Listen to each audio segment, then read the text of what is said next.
Well, good morning, everyone.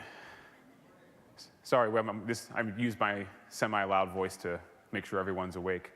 By the way, there's plenty of room up front if you want to move up. So before we get started, I just wanted to salute all of you who I truly believe are the true champions of reInvent, because after the replay party, after all of the great music, and I'm sure there were some roughly 2 to 4 a.m. bedtimes, you all are here. So we really appreciate it. Hopefully you learned something today, and you see something you like and you may want to use in your environment. So my name's Justin Graham. I work in our container services organization. So we're the team that builds and vends anything software container related on AWS. And I'm here with my colleague David Lowe from the AWS Marketplace, and we're going to talk to you about and give you a little more of a deep dive on our announcement that happened on Tuesday, the AWS Marketplace for Containers, and then show you a little bit of how software procurement can be advanced in your environments by using this. So this is the agenda we're going to go through today. So I'm going to spend about 20 minutes or so giving you just a bit of an overview of the container services that we offer and what they do and a bit of how they work. And then David's going to come up and build on that and talk to you about and show you how the AWS Marketplace for Containers can be used to help you with procurement, entitlement, deployment of containerized applications that you can use on AWS from the Marketplace. So first, just a quick show of hands. How many folks are using any of the container services that AWS offers? ECS, EKS, Fargate? Okay, a few. How many folks are using containers at all in any way, shape, or form that are in the room?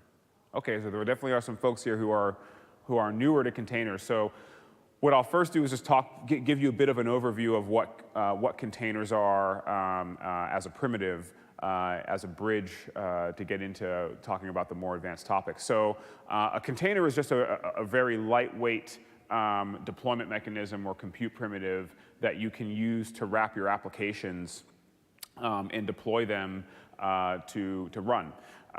They are not similar to virtual machines. There's some key differences. Virtual machines carry a full operating system with them for each VM that you deploy. Containers run entirely in user mode and share a kernel of the operating system that's running beneath them. So what that means is that every container in and of itself is a very, very lightweight, portable primitive that you can count on. And beyond that, you can also, depending on how you architect your applications, can really treat containers as almost an individual container as a fungible resource of scale. And we see a lot of folks that are using containers in exactly that manner. The container image format is OCI compliant, so it's a standard. So any container image that's a Docker container will look and feel the same from machine to machine. And the container primitive, all of itself, is licensed under the Apache 2 open source license. You may have heard of things like Kubernetes or Docker, and those are all examples of things that are a part of the container ecosystem. So when we talk about how containers apply to how customers are thinking about advancing their software development and software architecture and operations, there's a few things that are pretty common when it comes to choosing containers to run your workloads. The first is standardization and simplification of environment. So if there's any developers in the room, hopefully there are, you've probably dealt with the fact that the code that you write and test locally has to jump through a couple of different other environments and tests because you can't replicate your production environment locally on your laptop. One great thing about containers is if it runs a certain way on a runtime that you can install on your laptop, such as Docker CE, it will run that exact same way on any other node that's running the same runtime. So you can be relatively assured that that portability is standard. In addition to that, the size of changes and the size of scale is significantly smaller because in a VM world, when you want more scale, you're deploying a new VM, which is deploying a new operating system, which is deploying a new kernel, and that takes time and there's a lot of overhead. Containers are much lighter weight, so that the size of changes and the size of scale becomes a lot easier and a lot smaller to use. And then, in addition to that, when you start to employ concepts like orchestration, which is akin to virtual machine management in the VM world, then you can do things like scheduling placement of your container, your container images across nodes that have certain resources or certain capabilities based on what they report to the orchestrator or the management engine. So when we talk about how customers are using that and what they really want, those are some of the benefits that that customers are seeing with using containers. When we then jump to how we at AWS think about building services for customers to use, we find that most customers fall into one of two buckets. Bucket one on the left is customers who tend to really have a high focus on applications and the code that they write and the apps that they run, and they really want someone else to handle all of the heavy lifting of infrastructure, nodes, operating systems, runtimes, installation, security updates, software updates. Hey, someone else, please deal with that for me. I'm happy to have you do that. I'm just going to focus on writing and deploying my app.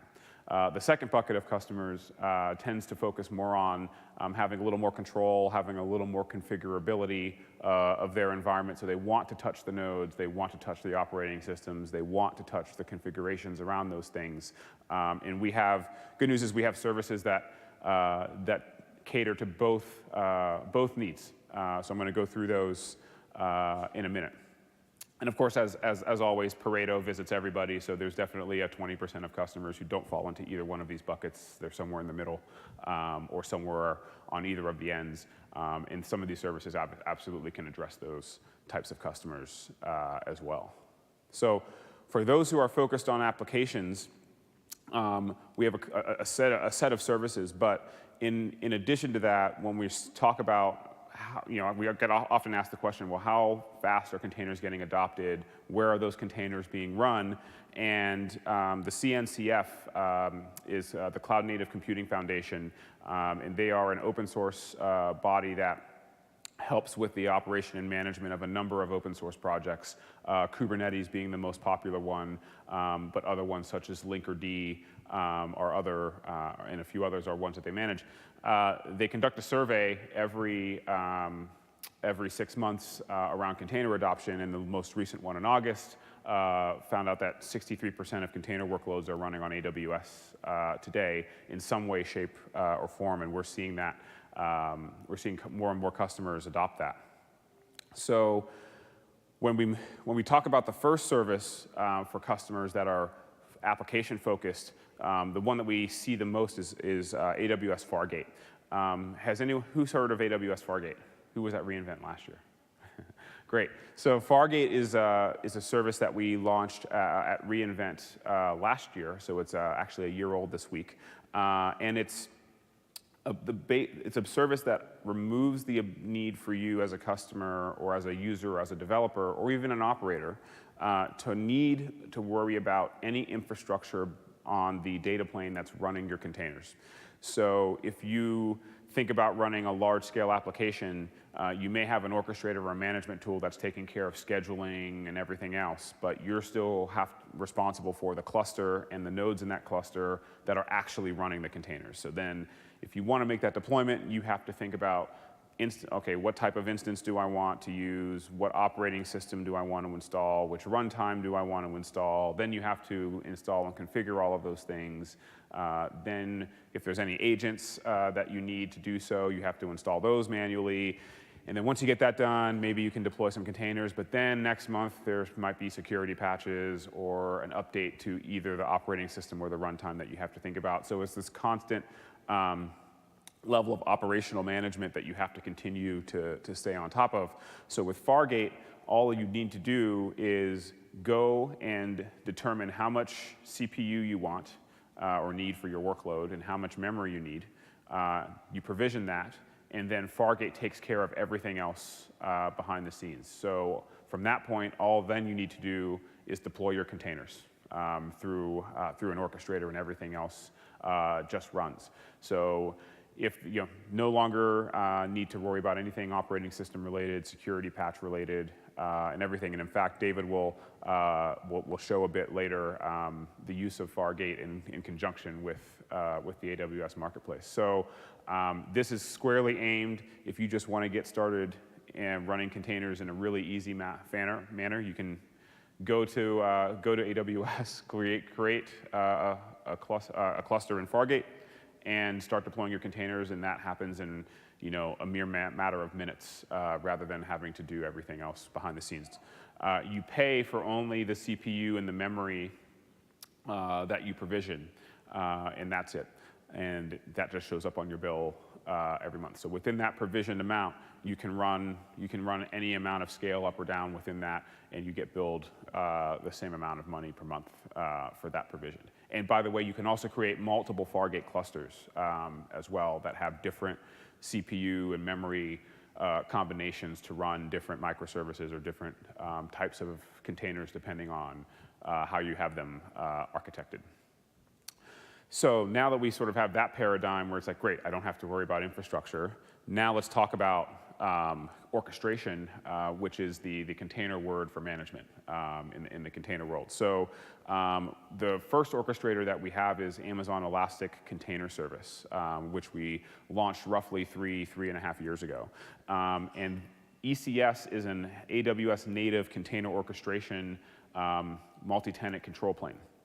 And what that means is this is the thing that launches your containers, schedules those containers, manages them, ensures the health of those containers as they're running, and handles all of the configuration around things like networking, as an example. And I'll give you an example of sort of how that works in the next slide. But the main things that ECS can do for you are things like service discovery, for instance, through an integration with Route 53 and a new service that we just launched called Cloud Map. In addition to that, it's a complete multi-tenant control plane. So Fargate says, hey, I don't have to worry about infrastructure to run my containers. ECS says, you don't have to worry about infrastructure for the control plane to manage your containers either. So the combination of ECS and Fargate actually removes the need for you to manage any infrastructure whatsoever on either side. You just worry about your container images and how they run. We also have deep integrations to the rest of the AWS platform. So if you want to ship logs, we integrate with CloudWatch. If you want to stick a load balancer in front of your application that's running on ECS, there's an integration to ALB for you to do that. If you want, additional higher configuration networking, internet gateway, and all of the networking tools, VPC, are all directly integrated with the orchestrator, as well as CloudWatch. So, and we continue to turn the crank on additional integrations to other AWS services that you can use in conjunction with ECS as a management tool. So the combination of both of these, Fargate and ECS, are really just aimed at having the easy button for you to get started running containers. I think one of the favorite things that I like about it is if I want to develop locally and I'm working on a set of applications or a set of services, I can develop locally. I can wrap those things in a container locally, and then I can immediately push the images to a repository in Elastic Container Registry, which is something I'll talk about in a minute. And then I can use the AWS CLI to immediately spin up a cluster in Fargate and a task in ECS, all from a laptop with an internet connection that could have, 8 gigs of memory and an i5, right? So it's a pretty powerful set of solutions. So if you want to start launching containers on ECS, there's a construct that we have that's called a task definition. So if you're familiar with Kubernetes and you've heard of something called a pod spec in Kubernetes is akin to a task definition in ECS. And the task definition is the manifest file that describes and defines your application and all of the components of that application and how you want them configured and run. So things like where does does this application consist of 1 container image or 4 or 6 or 8? Where are those container images stored? How do I want those deployed? Do they require GPU? Do they require some other resources? What clusters are available for them to deploy to? How much CPU and memory do I want to restrict this task to use? Things like that. What networking configuration do I want? Is there a load balancer that I need to worry about? So all of those things are configurable inside of the task definition file as JSON. And then when you want to deploy an application, you take that task definition to Elastic Container Service and you say, hey ECS, I want to deploy this application. Here is the manifest, which is a task definition. Please read this, follow the instructions, and deploy and run my application. And then ECS will take that task definition, follow it line by line, grab your images, deploy them, manage them, make sure they're healthy. You can even define sort of scale rules or respawn rules. So if a container, you can say, hey, this particular container has to be up all the time, and if this container ever fails, kill the whole task and respawn it, or if this container fails, keep everything else running but respawn this one, right? So those are all things that are configured. And in the collection of those can be actually viewed as a service as well. So we see that a lot, that pattern a lot. So a couple of examples. If anyone's eaten at McDonald's, I'm not going to ask that question. I assume the answer is yes. No, there's somebody who hasn't. I saw somebody shake their head. Okay, well, we'll solve that maybe after the session. If you've visited a McDonald's and used those touchscreen kiosks, or you've ever ordered McDonald's through Uber Eats, the system behind that is actually a pretty complex but awesome design system that McDonald's uses to route those orders, and that's running on ECS right now at pretty high scale globally as well. And then additionally to that, Turner, who's a media company, is actually using ECS, but also using Fargate in conjunction with that. And they're running approximately 5,000 containers across 850 apps managed by ECS, running on Fargate. And they made that move from Kubernetes because they wanted that higher level of abstraction and the removal of that need to think about infrastructure whatsoever. So that's a pretty easy and awesome deployment that they're using. So we've talked about sort of the high abstraction, medium, high opinion stack that we can offer for you to use on the container side. But there's also, again, the other side of folks who want to use container services and want to have a little more control, a little more configurability, a little more touch on the infrastructure. And we find these customers tend to be in a pretty definitive hybrid estate. They may be running applications across premises. They may be using the cloud for some services and on-prem for others, or they may be even sharing clusters across. So for those customers, we think Kubernetes is a great choice, and we see a lot of customers running Kubernetes on EC2, where they're managing their own control plane and they're managing their data plane as well as some that are using managed service. And we do know that also that through that same survey from the Cloud Native Computing Foundation, that of all customers in their purview that are running Kubernetes, 51% of them are running it on AWS. So we've actually taken a great amount of care and contribution upstream to the Kubernetes community to ensure that Kubernetes runs extremely well on AWS. So beyond just going all the way to self-management on both sides, we do offer a managed service called Amazon Elastic Container Service for Kubernetes, or EKS, which we announced last reInvent in a preview and went generally available in May of this year. That you can use if you want to run Kubernetes, you want to have a little more control over your environment and your configuration, but you want some help on the management of the Kubernetes control plane, namely the Kubernetes masters and the etcd database for state. So Amazon EKS takes care of all of that on your behalf, has many of the same benefits as ECS in terms of integration, but the main thing is if you run in Kubernetes, you want to be sure that the Kubernetes that you may be running on-prem is consistent with the Kubernetes that's running in a managed service in the cloud. So we work very hard to ensure that EKS is 100% upstream Kubernetes and continues to achieve its certification with the CNCF and the Kubernetes project to make sure that you have a consistency of Kubernetes orchestration across your environments.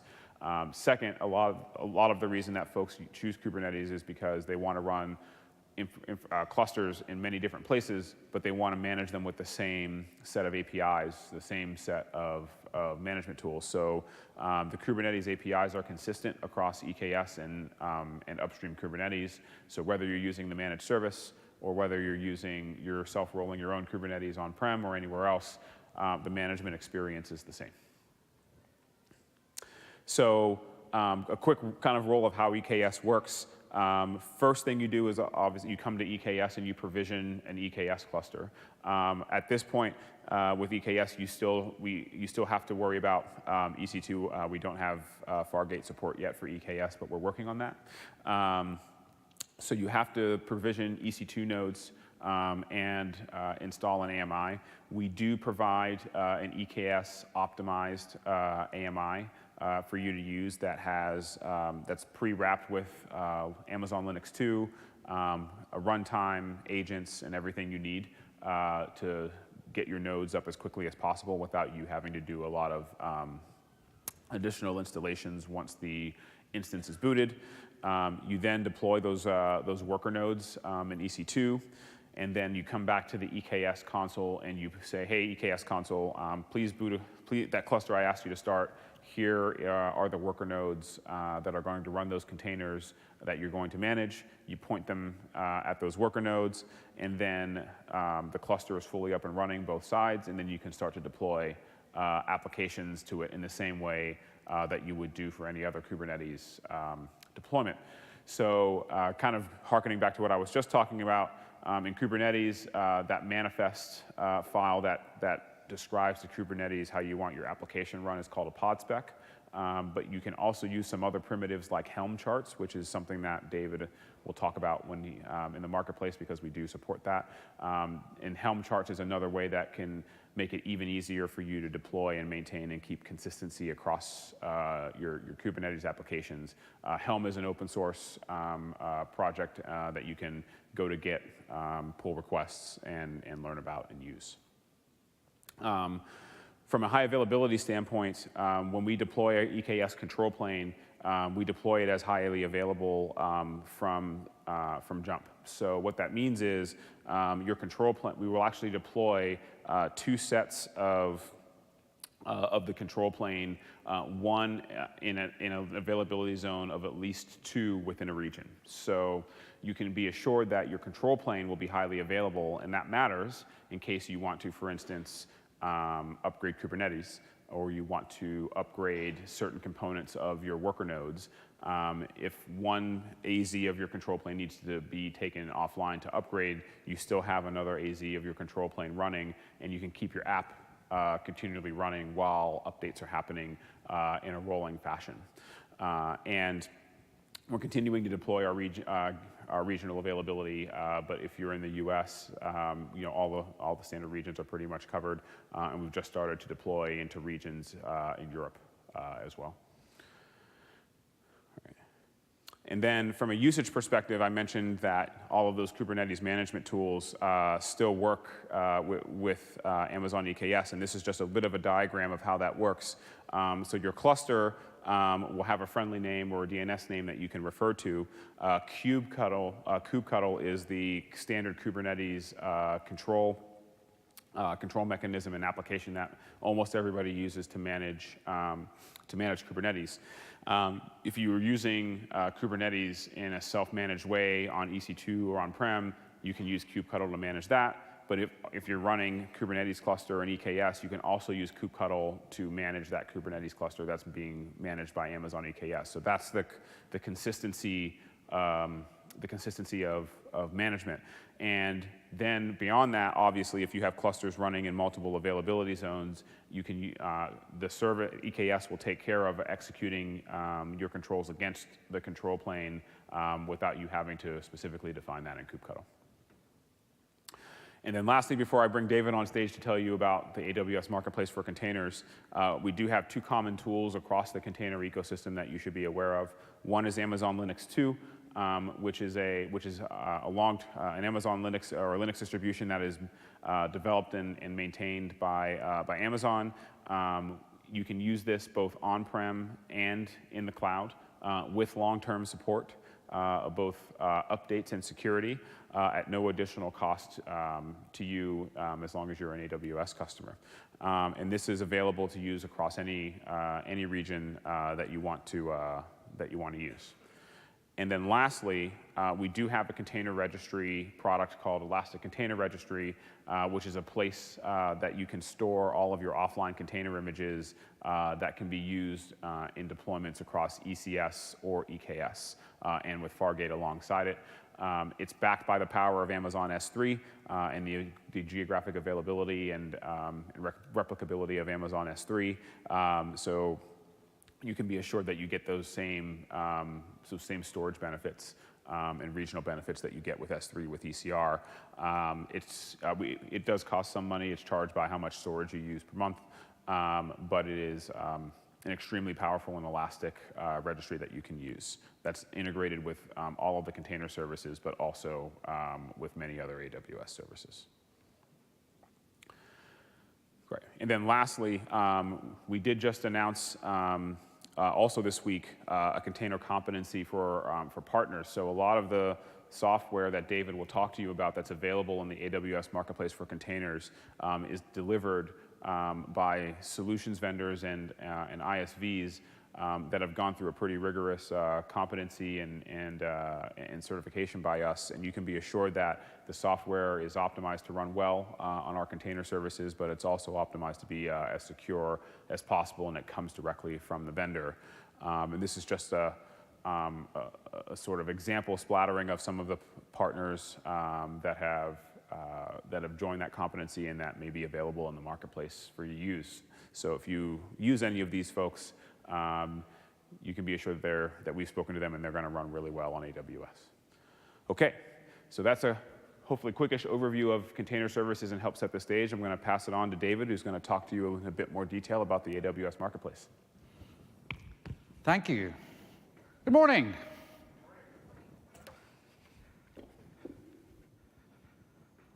I agree with Justin. I think we can all give ourselves a pat on the back for being here nice and early on a Friday. I hope you all had fun at the party last night. Anyway, waiting for the drop.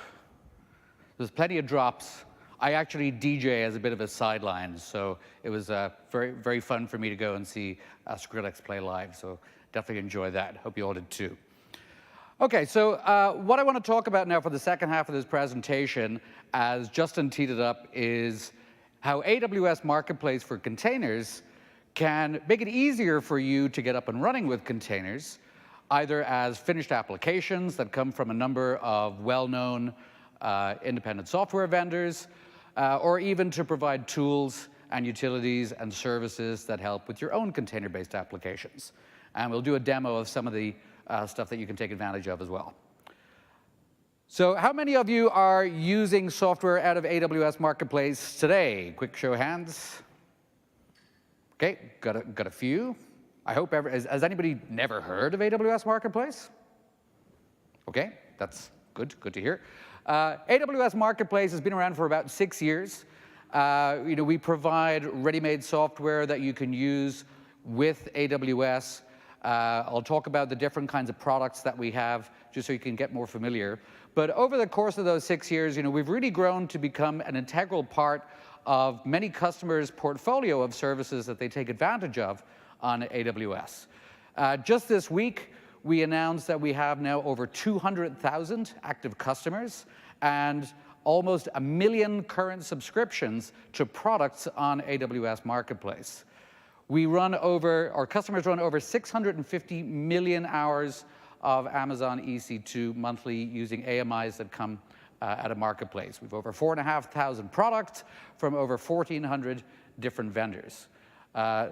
So there are many different ways in which you can take advantage of AWS Marketplace, and it's a rich, curated catalog of products across a number of different categories, over 35 categories of software, with various benefits that help you get up and running very quickly. For example, we've AMIs that you can, it's right from the Marketplace website, just launch on EC2. We have SaaS applications that you can consume instantly. You're able to pay for them in a variety of different ways. We have pay-as-you-go with usage-based metering. We have annual subscriptions you can take advantage of, including multi-year contracts for SaaS. We have bring your own license capabilities. So maybe if you're working with vendors already, perhaps it's software you've been using on premises, maybe you're migrating to the cloud, you want to take advantage of those same software products with AWS, you can use even your existing licenses. For larger companies, we provide great capabilities like enterprise contracts, so that if you have very stringent procurement requirements, you can actually use enterprise contract to find products that already use terms that your procurement department has already signed up for, which makes it a lot easier than having to wait months for new software to be approved. Just this week as well, we also announced something called Private Marketplace, which enables customers to curate their own set of applications out of AWS Marketplace based on ones that have been internally approved by procurement departments or by the IT security teams. So lots of different ways in which you can take advantage of Marketplace. And the kind of products that we offer, as I mentioned, fall into sort of two main categories. We've server software that can be deployed as an Amazon machine image or using container images, which we just announced this week. We already talked about the variety of pricing and metering and licensing mechanisms that we have. And then, of course, there's SaaS that you can consume. The main difference between being AMIs and container images run in your account, whereas SaaS typically runs in the account that belongs to the software vendor. We also announced this week something, a new machine learning category that includes products like algorithms and models that you can use directly with Amazon SageMaker. So that was a very cool and exciting thing that we announced in Andy Jassy's keynote on Wednesday morning. And then on Tuesday morning, as part of the Global Partner Summit, we announced AWS Marketplace for containers. We had customers saying, well, is this a new marketplace? No, I mean, it's a new set of products within the existing AWS Marketplace. You're not signing up for a new service. Doesn't require that you do anything different. You can go to the same AWS Marketplace website that you go to already today and just find the products, and we'll show you exactly how to do that. In fact, one of the things we've also done is we've enabled product discovery within the Amazon ECS console. So if you're already working in the ECS console, you can just find products right there, and we'll show you how to do that too. So AWS Marketplace for containers is essentially, it's a new delivery method of server software. Maybe you want to get ready-made AMIs. Maybe you want to get ready-made container images. And these typically fall into three main buckets. It might be existing AMI-type software, but that's delivered as a container image. There's a lot of great open source applications, application stacks, content management systems, et cetera, databases that you might want to take advantage of. There are complete finished products that have been built from the ground up as containers, maybe as a single image, maybe as a set of images that can be deployed to Amazon ECS as a task or as a pod on Kubernetes. And then also maybe agents for SaaS applications. Many of the SaaS applications that we have in Marketplace today already work with containers. Maybe they monitor your existing container applications, or they protect your existing container nodes, in which case you might want to deploy an agent as a container. And you can now find those agents easily in AWS Marketplace for containers as well. And as Justin mentioned earlier, we also provide a variety of different deployment options to make it easier for you to actually use these container products with whatever runtime or orchestration service you want to use. So for example, there are Helm charts for deploying certain products that support running on Kubernetes or Amazon EKS. There are task definitions and CloudFormation templates that also make it easier for you to deploy those products on ECS.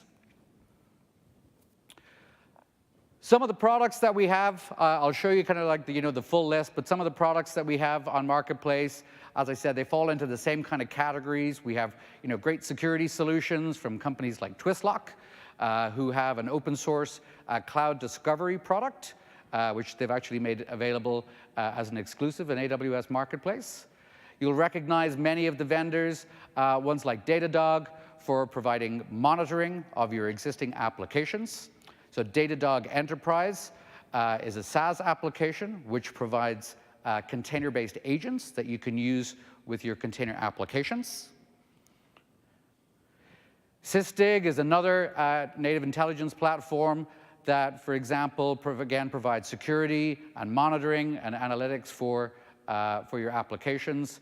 And of course, many people then will have already heard of Splunk.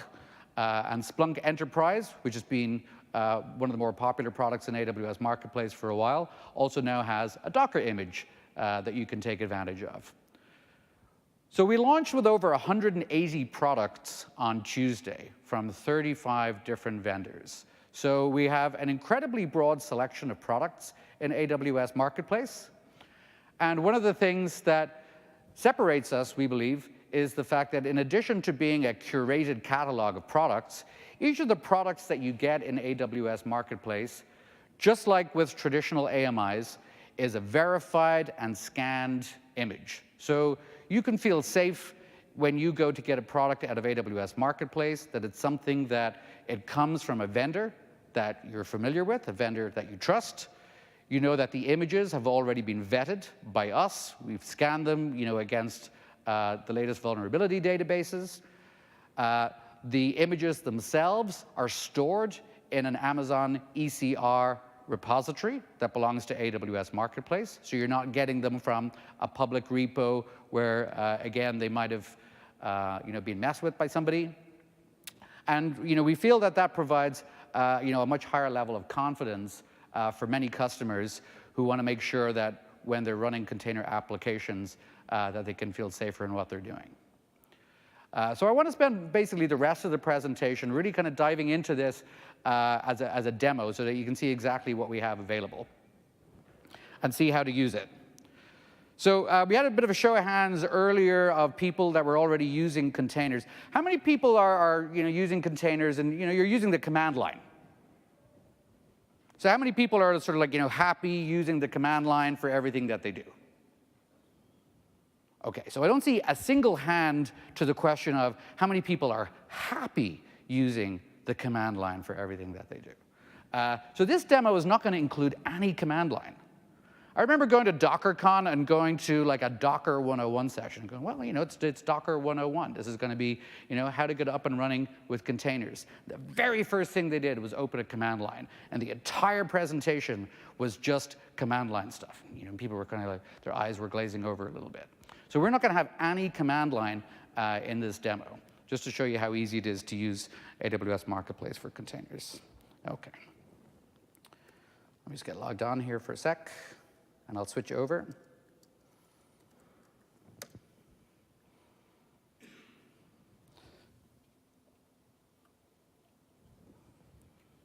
Okay. So this is the AWS Marketplace website. You can find it from the AWS homepage. You can find it from the console easily. And on the AWS Marketplace homepage, there are lots of different ways in which you can find products. You can find them up here by category. You can find them by delivery method, and container is a delivery method. Again, there's Amazon SageMaker that we just announced earlier this week. We have what we lovingly call a picker here, where you can also browse for products based on category, based on vendor, pricing plan, and delivery method. Again, container is in here. And we've actually got a banner up here on containers where you can learn more about AWS Marketplace for containers. And it actually has all of the partners listed down here. So I'm just going to leave these on screen just for a second. So again, you can see many different vendors that you're already familiar with, many of whom have been on AWS Marketplace for a while, many of whom are new to AWS Marketplace this week, bringing their container-based solutions.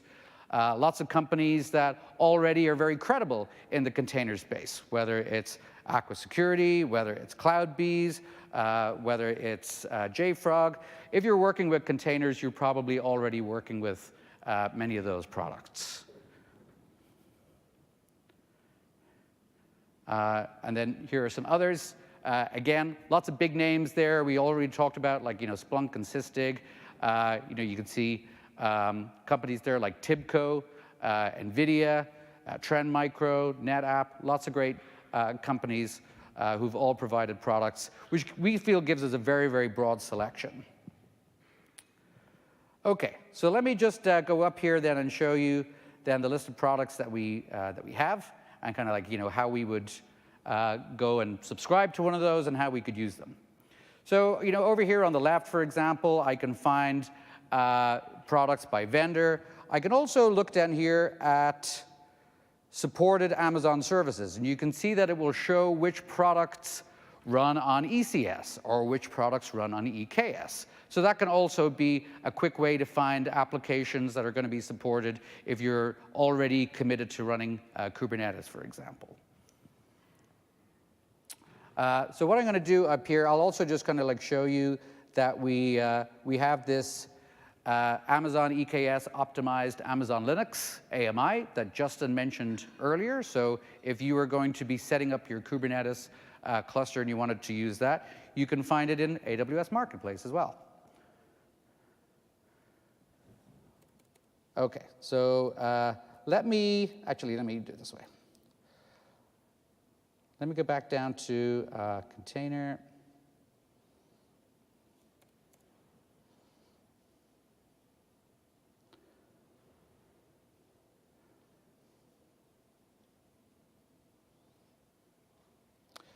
So just to do something kind of quick and easy, here is a WordPress product. Oh, wait, hang on. That's the AMI. Let me.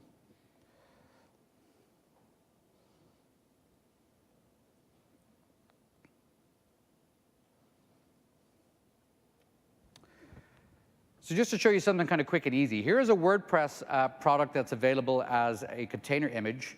And you can see that it supports both Amazon ECS and Amazon EKS. In this particular case, it's a free product. There are lots of products that are free. There's open source software. There are products that are bring your own license, in which case you don't have to pay for them through AWS Marketplace. But anything that you do purchase through AWS Marketplace, it appears on your AWS bill, which is a great benefit to many customers so that they can, even if they're running software from many different vendors, they can get this integrated bill that shows them all of their different products. So I'm subscribing to this WordPress product right now, doing it in real-time demo stuff, because it is actually pretty quick to be able to subscribe to something. You can see that I'm already subscribed. I'm able to continue to the configuration page. And on the configuration page, it will show me different fulfillment options that might be available for this product. And in this particular case, we have just a standard container image. If there were multiple software versions available, they would be listed here. Of course, these are all brand new products, so most of them just have a single version right now. And then I go to launch the product. And on the launch page, depending on the product, we'll show you different options for how you can actually launch the software. As I mentioned earlier, perhaps if it's a product that is going to be deployed to ECS, it might come with a task definition. If it's going to be deployed to Kubernetes, it might come, for example, with a Helm chart. Now, in this particular case, it's a simple container image. And for every product, we will show you the container image details. So if you are looking to use the command line, we give you the Docker pull command so that you can access the Docker image from the Amazon ECR, the AWS Amazon ECR repo for Marketplace. And we also, just give you commands so that you can actually configure your Docker runtime to be able to pull from the Marketplace repo. Here, though, I'm just going to copy this location. And then what I'm going to do is I'm going to go straight to my console.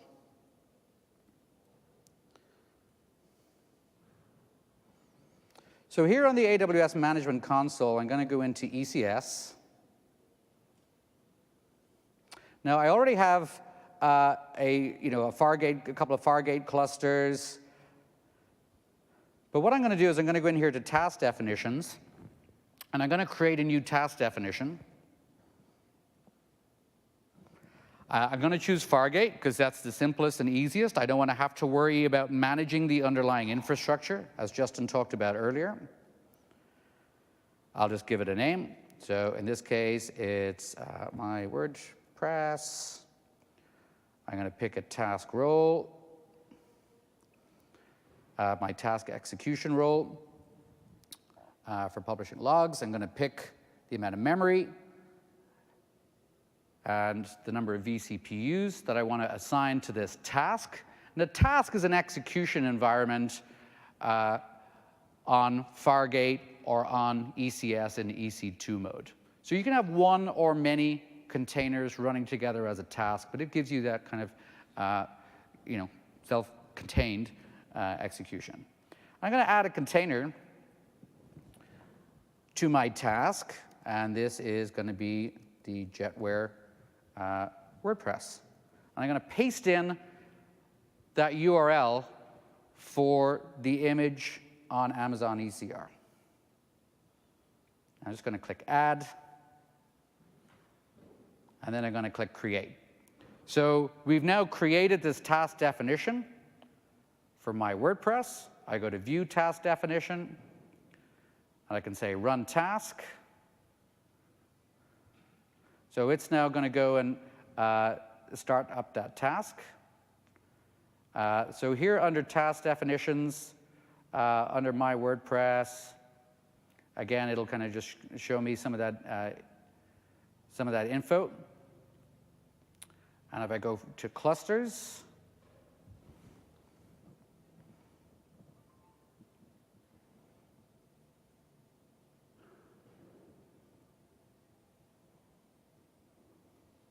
picked the wrong cluster. Hang on.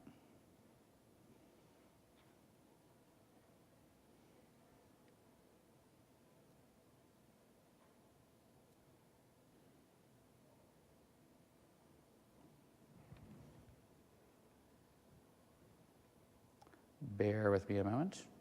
Just trying to find my task.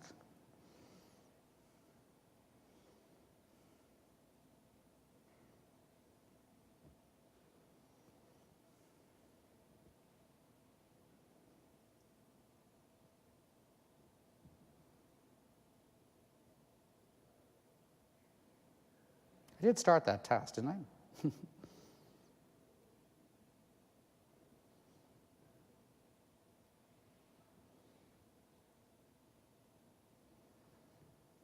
Oh, I did not actually start it. OK.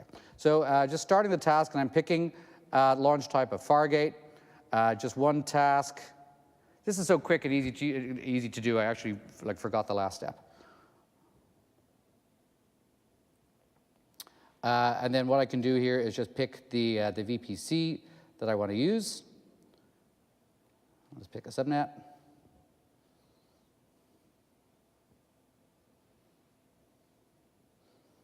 So it's now starting up this task. You can see here that it gives me a public IP.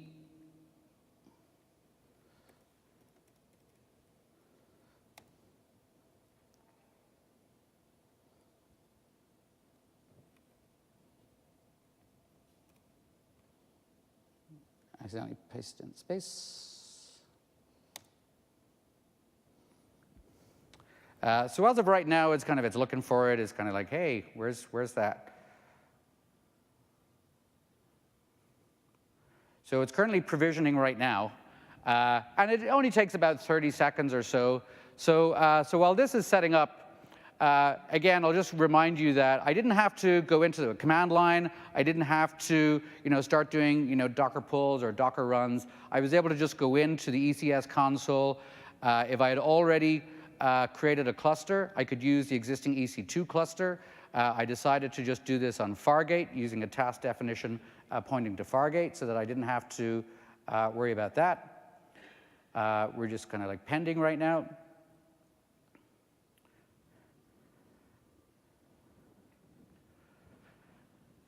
And at any point, then, I'll be able to go in. I'll be able to modify the task definition. I'll be able to modify the service that's running.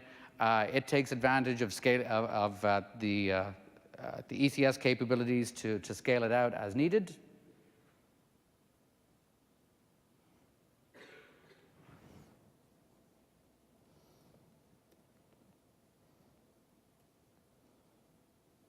I obviously didn't make enough sacrifices to the demo gods this morning because it's taking just a little bit longer than usual. There we go, running. So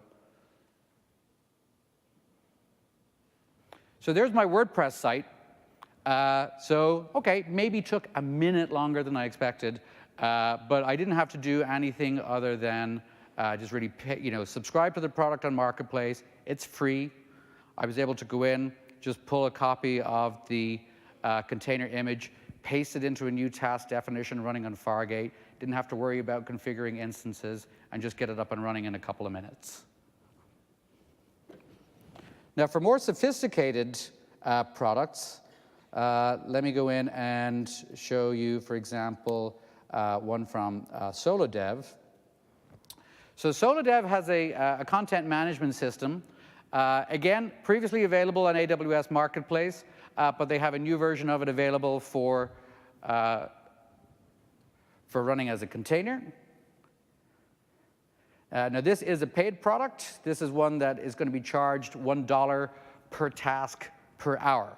One of the nice things about paid products from AWS Marketplace, though, is that although we price them by the hour, you only get metered and billed by the second. So for short-lived tasks, ones that are going to be scaling up and scaling down, you will only get charged per second for each of these tasks. Now, this is a more complicated setup. So in this particular case, there is actually a CloudFormation template. So when I go through the process of subscribing to Soledad, and I've saved us 30 seconds by previously subscribing to that, and I go to configuration, again, I see this is the available fulfillment option, and I go to launch.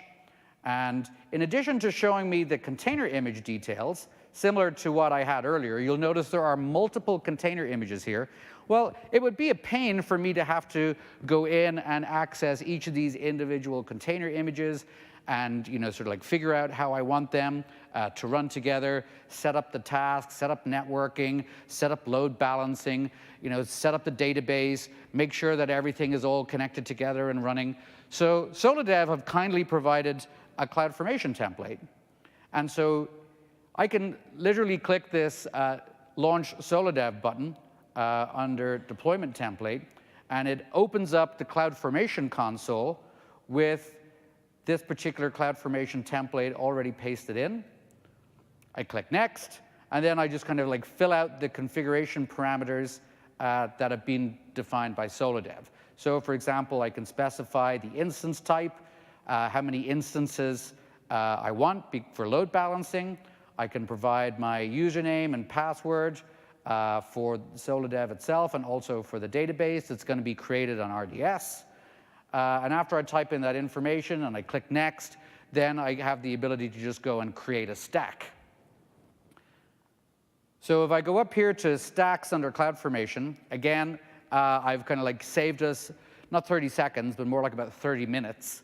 But it's still an entirely automated process that I can just fire up that stack. There's a set of nested templates that will do things like create the networking, that will do the load balancing, that will create the database.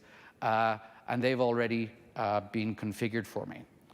So when that is complete, Then on the output here, it gives me a link, and I can open up this link, and there's my Soledad CMS. So again, I was able to set up this more sophisticated content management system, again, without having to touch a command line, because we have this nice, easy-to-use deployment template.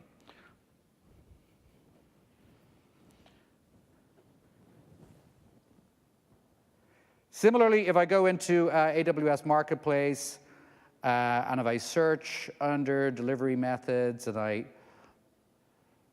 specify the ones that are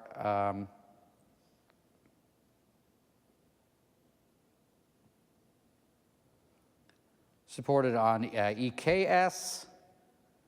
See, there's 144 products there. There are a number that also come with Helm charts. So in fact, if I just show all the vendors here, and if I pick, let's say, Trend Micro,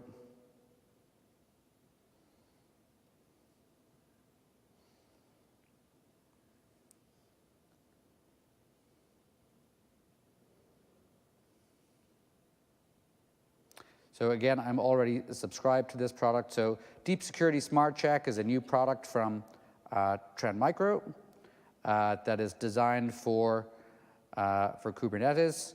And when I click under deployment instructions here, there's a link to a Helm chart that I can use, because otherwise there are 12 images that are part of this solution. And again, I wouldn't want to have to go and configure that manually. So Trend Micro have provided a Helm chart out on GitHub that I can use with my Kubernetes cluster in order to set that up. So they provide a full set of detailed information there, along with how to get started, creating your Amazon EKS cluster, installing Helm on EKS, then initializing that, making sure the product is set up, etc. So a full set of instructions. One of the things that I mentioned to you earlier as well, I'll just kind of briefly go in here, is that on the ECS console now, as I mentioned, we now have a new AWS Marketplace node here under navigation. Now, because this is the ECS console, this just shows products that are supported on ECS. So you're not going to find products that are exclusive to EKS here, but of course you can still find them out on the main AWS Marketplace website. And again, I can use my different filters here, and find different products from different companies.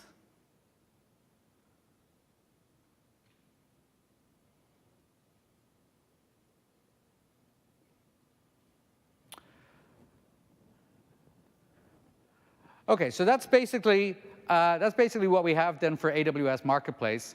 In the last 15 minutes or so, I've shown you how to find products, how to subscribe to them, which is pretty easy. Lots of different pricing and metering and licensing options for you to take advantage of for many different vendors with many different deployment options, some of which are nice and simple and easy to deploy as a single image, some of which are more complex, more sophisticated. We provide deployment templates to help you get up and running on those, in most cases, without even needing to touch the command line.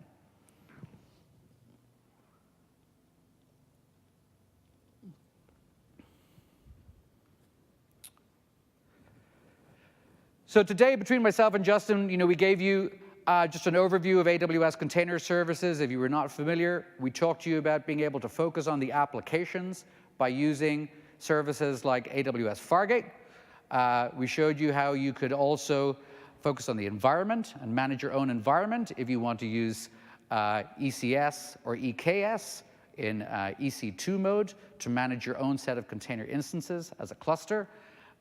We provide that level of flexibility so that you can focus on whatever suits you best and the kind of tools and the kind of runtime and orchestration services that you want to take advantage of. We showed you how AWS Marketplace for containers is new as part of the overall AWS Marketplace and has over 180 new products, with more being added every day. And we showed you how they can be very easily deployed and set up and run on AWS Container Services. Are there any companies that are here that actually make container products or make software that are thinking, oh, I think I might want to list my product in AWS Marketplace if they have not already done so? OK, we've got a couple back there. So you can go to AWS Marketplace today. If you're not already registered as a seller, just click on Sell in AWS Marketplace, and then you can create new products in there and go through the process, and we'll get you up and running. So thank you very much. My email address, davelowe@amazon.com, is there on top. Justin's email address, grahamjl@amazon.com, is there. If you have any follow-up questions, we'd be very happy to hear from you. We hope you appreciated the session this morning. We certainly appreciated you getting up nice and early, hopefully not too hungover, to make it here for the presentation. If you're traveling back today, safe travels. We loved having you here at AWS reInvent, and we hope to see you next year. Thank you.